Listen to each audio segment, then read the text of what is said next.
Bonjour à tous, je suis Hervé Ballot. Bienvenue dans ce moment d'ouverture de nos cœurs, de notre esprit, de notre mental à l'infini. Le yoga est une science antique d'autoréalisation et de réalisation en Dieu. Le mot yoga en sanskrit signifie unité, union, unicité. Le yoga consiste en reporter notre attention et notre conscience à se reposer dans sa nature spirituelle essentielle. Le yoga donc est de connaître notre nature spirituelle, en faire expérience, l'étudier et vivre en harmonie avec celle-ci. Nous voici donc arrivés au 3e chapitre des Yoga Sutras du Patanjali, c'est 195-195 aphorismes, c'est threads. Et en fait, pour Patanjali, le samadhi est égal au yoga. Le yoga consiste en le fait de pouvoir se nettoyer complètement l'aspect de la conscience profonde des samskaras, les impressions mentales, dans la partie chitta, du mental.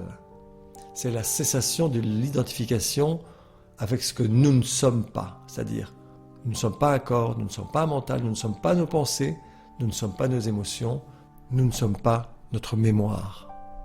Rappelons-nous que dans le premier chapitre, Samadhipada, Patanjali nous explique ce qui peut être possible, c'est la possibilité de calmer, donc arriver dans l'état de yoga, de pouvoir calmer les émotions et de freiner jusqu'à les arrêter complètement, le flux des émotions qui agitent le mental, avec son fameux yoga chitta vritti nirodha, donc le yoga est la cessation du processus d'identification avec l'agitation émotive qui naît dans le mental.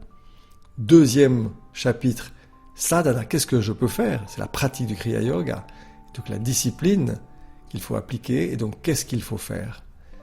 Notamment avec les 8 branches du yoga, et yama, niyama, etc. Troisième, c'est aujourd'hui le Vibhuti-pada.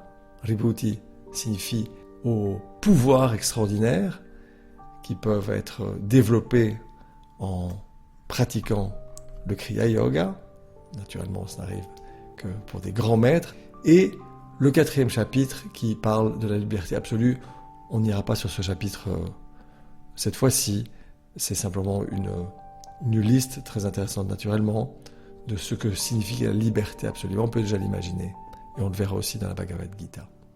Nous voyons un petit peu cette liste importante, exhaustive, qui parle de connaissance des vies antérieures, de connaissance des pensées des autres, la connaissance du moment de la mort, c'est-à-dire qui est très important puisqu'il nous permet de nous préparer, sachant que l'état mental au moment de la mort détermine les conditions de la renaissance, la longueur de la vie et du type d'expériences qui vont être vécues dans la prochaine vie, la connaissance de ce qui est subtil ou caché, la connaissance de l'univers, la connaissance de la nature, la connaissance de le mouvement des étoiles, comme l'a fait chez Yukteswar, la connaissance du corps, la constitution du corps, la possibilité de rentrer dans l'immobilité, la connaissance de la conscience. Tous ces pouvoirs sont en fait des pièges, car naturellement ce sont des instruments très utiles pour qui se prépare et se présente sur ce sentier, mais aussi ce sont des pièges, parce que c'est le piège de l'ego, des super pouvoirs, le fait de se sentir supérieur à quelqu'un d'autre. Et il suffit de tomber dans ce piège pour perdre tous les bénéfices de la pratique, tant qu'on n'en a pas conscience.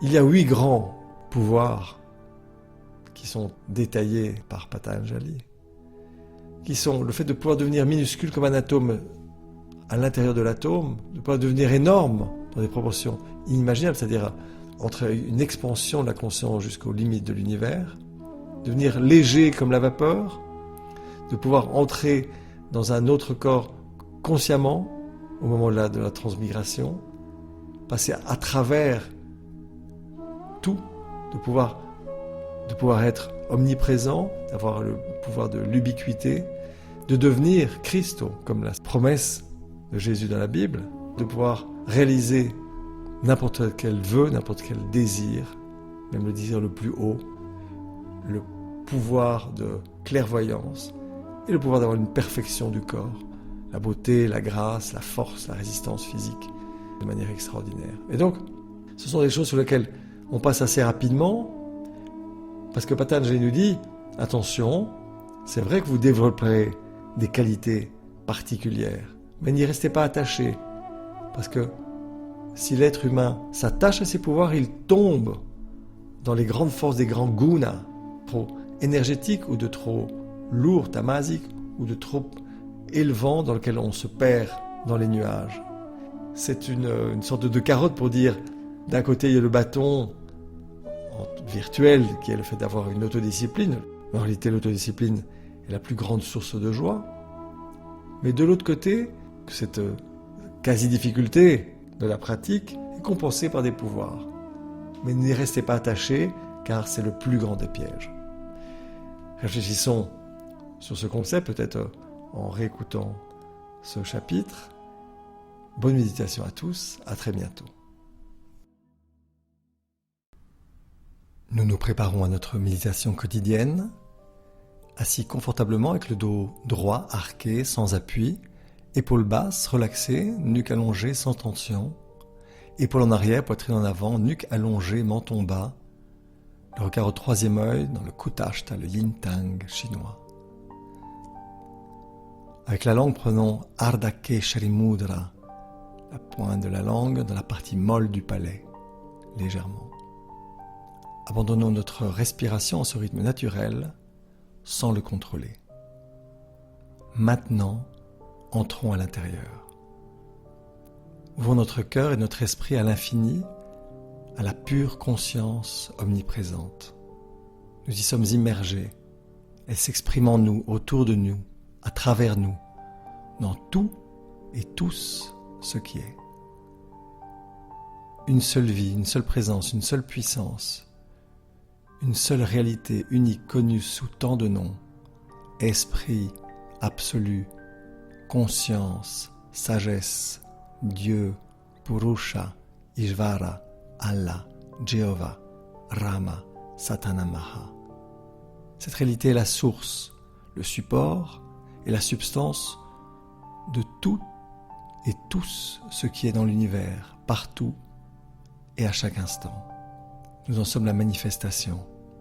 Reconnaissons que précisément ici où nous sommes, juste maintenant, à ce moment précis, cette réalité est totalement présente, pleinement éveillée et active à travers nous.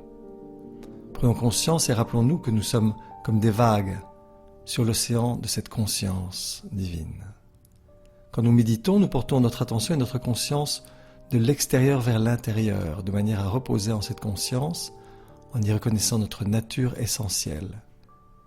Nous tournons simplement notre attention de la périphérie de notre conscience vers la profondeur au fond de nous, comme les vagues retournent vers la mer.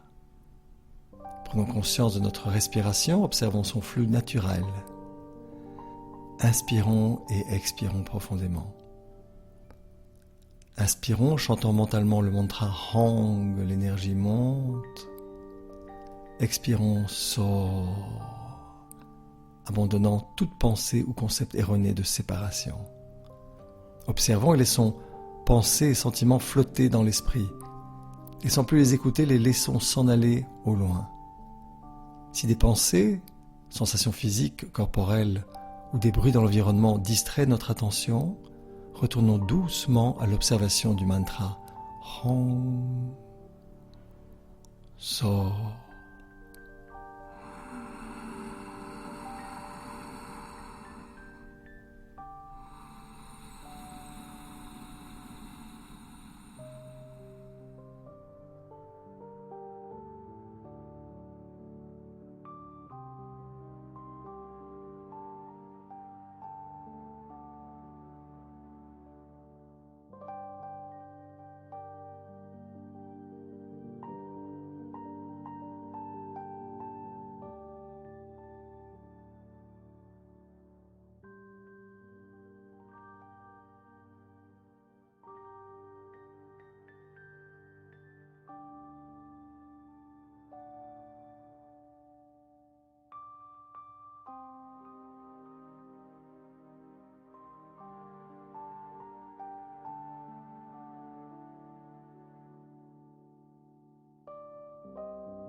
Détachons notre attention du mantra et du mouvement de l'énergie, du prana, du chi.